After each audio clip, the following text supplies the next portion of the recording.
ముగ్గురు అమ్మాయిలు డాక్టర్లు ఉన్నారు, వాళ్ళకి చెప్తాము డ్యూటీ డాక్టర్ ఊరు కూడా సేఫ్ కాదు, డ్యూటీ డాక్టర్ ఊరు కూడా సేఫ్ కాదు. మేము ఒకే ఒక ప్రొఫెషన్, రాత్రి 10 తర్వాత రోడ్డు మీద తిరిగే ప్రొఫెషన్ మేము ఒక్కటే. ఈ రోజుకి నేను 1 గంటకి బైక్ వేసుకొని కేసిస్తే హాస్పిటల్కి వస్తాను. 5 సంవత్సరాలు గవర్నమెంట్ హాస్పిటల్లో రాత్రి పౌలు లేకుండా కష్టపడ్డాను. అక్కడ కూడా సేఫ్టీ లేదేమో. ఈ రోజు నేను ఇంత ఇన్సెక్యూర్ సమాజంలో బతికాను అని నేను ఈరోజు పేరుకున్నాను. ఎవరో మీరంతా అమ్మాయిని చేసి చెందాలి, మీ మగతనాన్ని పూజ చేసుకోవాలనుకుంటున్నారు. మీరు కుక్కలకి పుట్టారా, మనుషులే పుట్టారా, చెత్తలో కొడుకున్నారా? మిమ్మల్ని మరయ్యాను. ఆ రోజు నిర్భయంగా జరిగినప్పుడు బస్సులో అర్ధరాత్రి 10:30కి అమ్మాయి వచ్చేస్తుంది అని అడిగారు. తర్వాత ఇక్కడ హైవేలో జరిగితే హైవేలో ఏర్పడి 1:30 గంట నుండి అమ్మాయి సేవ్ చేసుకోవడానికి అన్నారు. ఈ రోజు ఏం చెప్తారు మీరంతా? ఈ రోజు ఏం చెప్తారు సమాజానికి? డ్యూటీ రూమ్ లో ఉన్న అమ్మాయిని చేసి చెందని చెప్పేస్తే చెప్తాం. ప్రపంచము, ప్రభుత్వము, సమాజము ఏం మాట్లాడట్లేదు. డిస్ట్రిక్ట్ కలెక్టర్ మళ్ళీ ఫీమేల్ మమతా బెనర్జీ సైనికమ్మ ఉంది.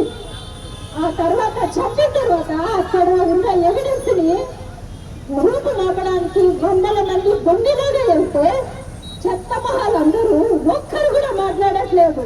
ఒకడు 14 ఏళ్ళు ఉన్న వాడికి ఫ్యాన్ కొడుతున్నాడు. వాడికి ఏం తెలుసు?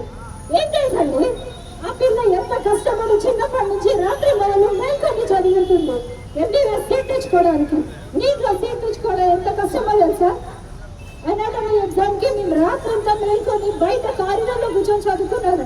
ఆ రోజు అటాక్ జరుగుంటే మా మీద హాస్టల్స్ లో చిన్న చిన్న ఇన్సిడెంట్స్ చాలా జరిగాయి. హాస్టల్స్ లో జరుగుతూనే ఉన్నాయి. కానీ ఎక్కడికి, ఏంటెక్కడ, కామా ఎక్కడ, ఎవరు ప్రశ్నించే వాళ్ళే లేరా?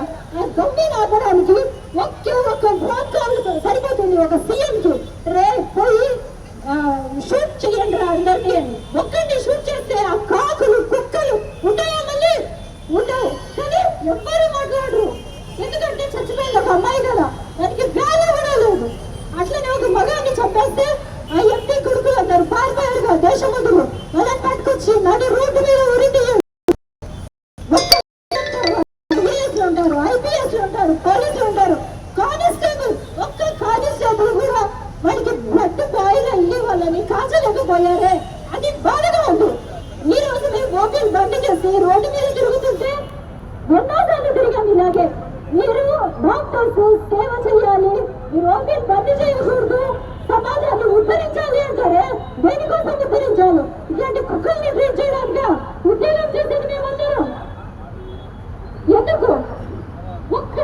ఇప్పటికీ ఆ హైదరాబాద్ లో సర్కిల్లో చంద్రబాబు మునేశ్వర గారు విగ్రహం అలాగే నిల్చున్నారు. ఒక్క పోలీస్ కి కూడా బ్లడ్ బాయిల్ అవ్వలేదే. ఒక్కరు కూడా ఒకరిని కాల్చుంటే నిదాలందరూ భయపడే వాళ్ళు కూడా. దేనికి? ఎందుకు? ఎలా? ఏంటి ఈ సమాజం? ఈ సమాజంలో నా కూతురు పెరగాలి, నేను ఇంకా బతికే ఉన్నాను. ఈ రోజు మీకు చెప్తున్నాను, వరలక్ష్మి వ్రతం చెయ్యాలి అని వారం క్రితం నేను అన్ని కొనుకొచ్చుకున్నా.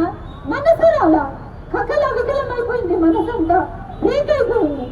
స్వతంత్రం జెండా ఎగరేస్తుంటే ఎందుకు వేస్తున్నాం? ఎందుకు ఎగరేస్తున్నాం జెండా? దేనికి? ఎవరిని కాపాడడానికి? ఎవరికి స్వతంత్రం ఇచ్చారు? ఇదే నా స్వతంత్రం. రేపు పొద్దున నా పిల్లలు హాస్టల్